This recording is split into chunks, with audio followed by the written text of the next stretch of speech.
Yesus luar biasa. Selamat malam semuanya. Semua sehat? Puji Tuhan. Saya merasa bahwa perjalanan menuju Kediri itu perjalanan yang berkahnya berlimpah. Itu yang saya alami. Mengapa? Karena saya naik kereta api, bayarnya sebenarnya sampai Kediri, tapi turunnya di Tulungagung. Pas sampai di Kediri saya ketiduran. Tapi saya menikmati. Tuhan Maha Baik, memberi berkah yang berlimpah, lebih dari yang saya beli. Saudara sekalian terkasih, tadi pagi saya jalan. Kegiatan saya kalau pagi itu memang jalan, sambil menyapa siapapun yang saya jumpai. Agamanya juga macam-macam. Nah, tadi saya jalan mengelilingi jalan inspeksi berantas.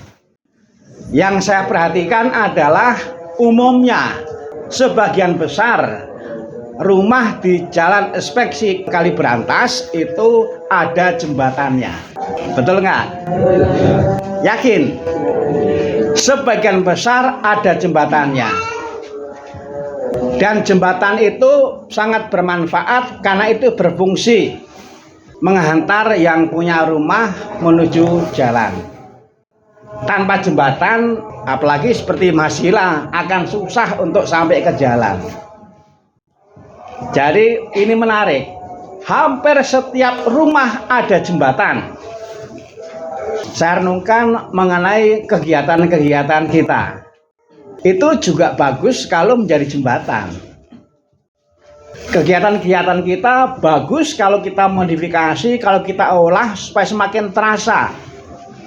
Bukan hanya menambah kesibukan, bukan hanya mengurangi duit, tapi yang utama adalah bagaimana kegiatan yang ada sungguh menjadi jembatan yang membuat orang semakin dekat untuk bersatu dengan Yesus, yang membuat orang semakin dihidupi oleh Yesus.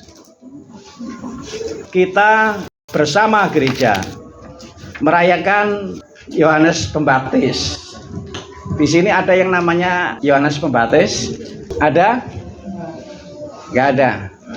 Kalau ada, nanti hadiahnya foto bersama ketua lingkungan. Biar viral. Baik, kalau kita merenungkan Yohanes Pembaptis. Yohanes Pembaptis itu menggunakan hidupnya untuk menjadi jembatan yang membantu orang datang kepada Yesus. Jadi Yohanes Pembaptis itu bukan mempopulerkan dirinya, bukan supaya dirinya itu semakin viral, bukan dirinya supaya semakin banyak pengikutnya, bukan.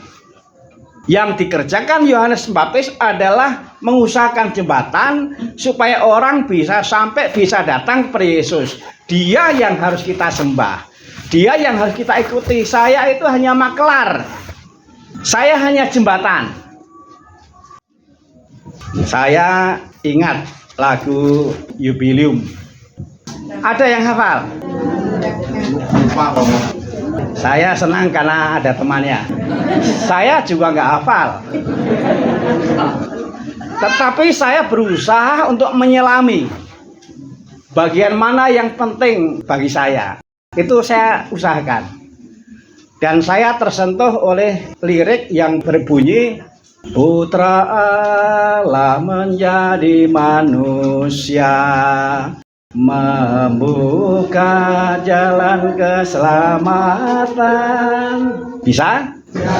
Berpacu dalam melodi. Putra Allah menjadi manusia, membuka jalan keselamatan. Lumayan. Nanti bisa nyanyi, direkam, dijual untuk ulang tahun paroki. Kalimatnya sederhana, singkat. Mari kita renungkan baik-baik. Putra Allah menjadi manusia untuk membuka jalan keselamatan. Banyak orang yang menyanyi bagus, hafal. Saya juga hafal luar kepala. Yang kena luar kepala nggak ada yang nyangkut di kepala. Kalau itu direnungkan baik-baik bagus. Lirik itu saja bagus. Betapa besar kasih Allah terhadap kita sehingga mau menjelma menjadi manusia. Lahir secara sederhana dan hidupnya itu juga sederhana, matinya juga seperti itu. Bukan sembarang manusia, tapi manusia yang sangat hina, yang matinya juga sangat hina. Untuk apa? Membuka jalan keselamatan. Karena Yesus itu seperti ini, maka kita bisa mengerti mengapa kok Yohanes Pembaptis berseru-seru. Supaya apa? Supaya orang datang kepada Yesus. Yesus berkata, akulah jalan. Itu seperti yang ada dalam lagu Yubileum. Yesus sendiri kan juga berkata, akulah jalan. Dan jalan yang benar, bukan jalan buntu. Jalan yang benar. Yang karena jalan yang benar, maka akan membantu menghantar pada kehidupan, pada keselamatan. Inilah Yesus. Maka di tahun Yubileum ini, sebenarnya kita juga diajak. Kita diajak, yuk kita ziarah ke Porta Santa. Tapi utamanya itu bukan Porta Santa kayu, pintu kayu itu, atau pintu semen itu. Tapi utamanya itu adalah pintu seperti yang tertulis di dalam Injil Yohanes, di mana Yesus berkata, akulah pintu. Kalau orang itu bersamaku, maka akan terhindar dari bahaya dan juga akan tertuntun pada keselamatan. Kalau kita membaca kegembala tahun Yubileum, ada bagian yang judulnya itu menjadi tanda harapan. Ada bagian yang isinya itu mengenai kepedulian sosial. Dan bagian itu di dalam dokumen kegembala ditulis panjang lebar. Yang berarti apa? Yang berarti supaya di tahun Yubileum mendapatkan perhatian yang banyak. Dan kita juga ingat sebenarnya Yesus sebagai jalan, misinya itu apa? Misi Yesus itu seperti diungkapkan ketika habis berpuasa 40 hari 40 malam. Lalu kemudian Yesus tampil di rumah ibadah. Dan dia berkata, inilah misi saya. Saya diurapi Roh Kudus. Saya diutus oleh Allah Bapa. Untuk apa? Untuk mewartakan kabar baik kepada orang miskin, orang tertindas, tawanan, ringkasnya orang yang dalam kesusahan. Di sini ada yang susah? Ya. Saya susah. Tadi pagi saya susah bangun. Inilah misi Yesus. Maka tahun Yobel, tahun Yubileum ini sebenarnya kalau dihayati dengan baik, memang akan melahirkan rahmat yang begitu berlimpah. Ada begitu banyak kegiatan yang sungguh menjadi jembatan yang menghantar supaya orang semakin bersatu dengan Yesus, supaya orang semakin diresapi oleh misinya Yesus. Dan kalau orang itu sampai di level itu, maka orang lalu akan seperti Yesus. Ada sosok-sosok yang diutamakan. Ada pelayan-pelayan yang diutamakan. Aku diurapi Roh Kudus. Aku diutus Allah Bapa mewartakan kabar baik kepada orang miskin, orang yang susah, orang yang dalam kesulitan. Nah, di dalam kegembalaan Yubileum itu ditunjukkan secara konkret siapa-siapa yang di tahun Yubileum ini perlu mendapatkan perhatian lebih karena keadaannya. Nomor satu, orang yang dalam kesulitan. Yang kedua, lansia. Lalu orang sakit. Lalu orang muda. Inilah yang sebenarnya mau dibangun di tahun Yubileum ini. Bagaimana Yesus yang mau peduli terhadap orang yang dalam kesulitan, lansia, orang sakit, orang muda, difasilitasi. Maka di tahun Yubileum ini bagus kalau yuk kita menjadi seperti Yohanes Pembaptis, menjadi jembatan. Yuk kita menjadi seperti jembatan-jembatan yang mudah kita jumpai, yang memang membantu memfasilitasi orang untuk semakin bersatu, semakin menghidupi apa yang menjadi perhatian Yesus. Saya merenungkan mengenai apa kegiatan konkret yang bisa dilakukan untuk ini. Saya juga merenungkan mengenai apa yang bisa dilakukan supaya terbukti bahwa kegiatan Yesus itu kalau kita hidupi dengan baik sebenarnya juga mudah kok. Ya nggak perlu rapat berkali-kali, lalu harus mencari dana yang begitu banyak. Saya merenungkan apa ada kegiatan yang betul-betul menghadirkan Yesus, kepedulian Yesus yang nggak ada biaya, yang bahkan bisa diobrolkan secara santai.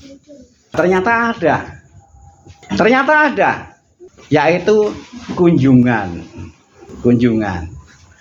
Saya sedang mempopulerkan kegiatan kunjungan kepada lansia, orang sakit, orang muda, orang yang susah, tapi kunjungan yang dilakukan di lingkungan oleh orang lingkungan.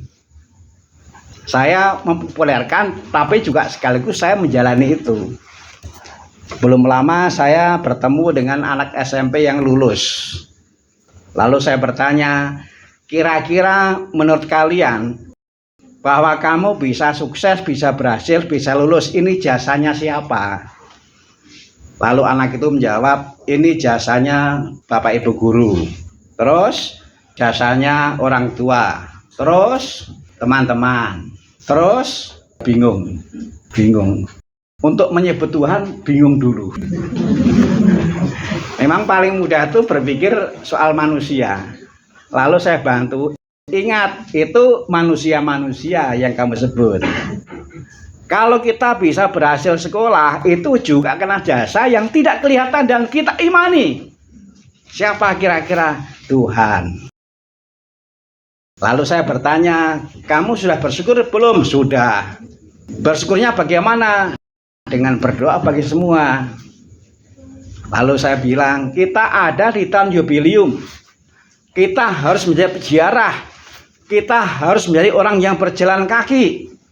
Tapi berjalan kaki untuk menghadirkan Yesus yang punya kepedulian terhadap orang-orang yang memang oleh Yesus karena keadaannya mau diberi perhatian yang lebih, yaitu kunjungan. Bersyukur disampaikan dengan doa juga dengan kunjungan. Kamu punya libur yang panjang. Saya promosikan.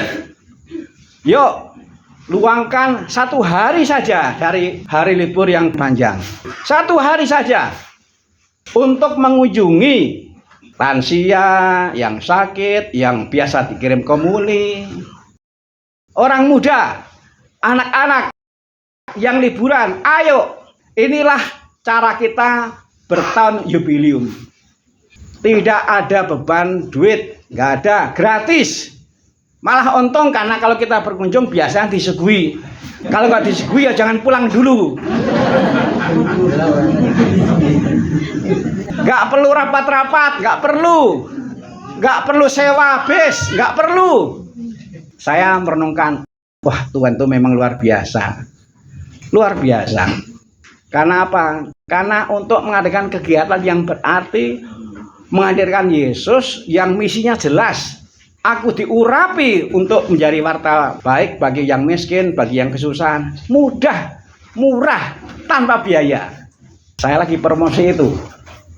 Jadi rupanya ada kok.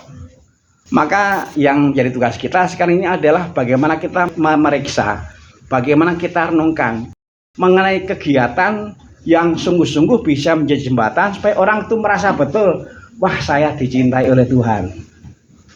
Saya mengatakan kepada anak SMP, Tuhan Yesus mau memberi perhatian yang lebih terhadap lansia.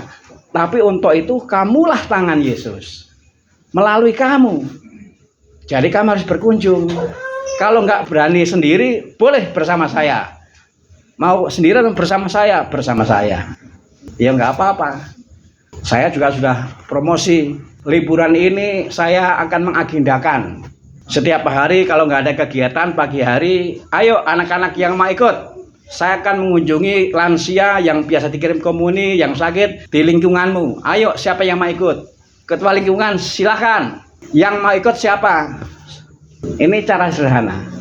Jadi sekarang ini kalau saya renungkan memang kita perlu memikirkan mengenai kegiatan yang sungguh-sungguh menghadirkan Yesus dan jangan melahirkan beban karena ada pungutan ini, pungutan itu. Kita kan hidup di masyarakat yang sudah banyak pungutan. Supaya orang nggak dibanding pungutan-pungutan, juga supaya orang itu nggak terlalu capek dan mempersiapkan dan seterusnya. Kalau saya membaca, saya menemukan kitab suci, saya itu kagum karena kegiatan Yesus itu nggak pernah dipusingkan soal biaya ya, nggak ada. Juga nggak pernah dipusingkan soal konsumsi, nggak ada. Lalu kemudian kalau kita menemukan kisah Rasul, itu isinya banyak sekali. Bagaimana para rasul itu juga mengunjungi. Jadi kegiatan kunjungan yang oleh para misionaris zaman dulu itu ditekuni, ternyata sekarang juga itu masih laku. Ada seorang bapak tua yang ketika dikunjungi oleh anak SMP dan bersama saya, itu mengatakan, Romo kami bahagia sekali. Karena dikunjungi di samping oleh Romo juga oleh anak-anak ini. Anak-anak ini ada di lingkungan saya dan saya baru tahu, oh ada toh. Dan saya melakukan kunjungan itu sekali berkunjung 5 orang. Dan setiap keluarga yang dikunjungi waktunya hanya kira-kira 5-10 menit. Hanya 5-10 menit. Karena ini dalam rangka ngajari anak-anak. Soalnya kalau dengan ngerumpi segala macam anak-anak nggak bisa. Yang pinter ngerumpi kan biasanya dewasa ya. Nah, anak-anak itu nggak terlalu pinter. Jadi hanya datang ngobrol sekolah di mana, mohon restunya, lalu kemudian berdoa Bapa kami atau doa Salam Maria. Setelah itu pulang. Tapi semua saya pesan, semua harus dilakukan dengan memperhatikan sopan santun. Jadi ini juga sekaligus mempraktikkan sopan santun. Nah, jadi kalau direnungkan, oh ternyata menghadirkan Yesus yang sungguh peduli, yang mau menyentuh hati, itu ternyata mudah. Bisa tanpa biaya, persiapannya juga nggak terlalu ribet, bahkan juga nggak banyak makan waktu. Juga bebas dari transport, karena hanya yang ada di lingkungannya. Nah, mudah-mudahan peristiwa di mana gereja merayakan Yohanes Pembaptis ini menginspirasi kita. Hidup kita harus berarti, dan yang berarti menjadi jembatan supaya orang sungguh dipimpin oleh Yesus, supaya orang sungguh-sungguh merasakan kebaikan Yesus.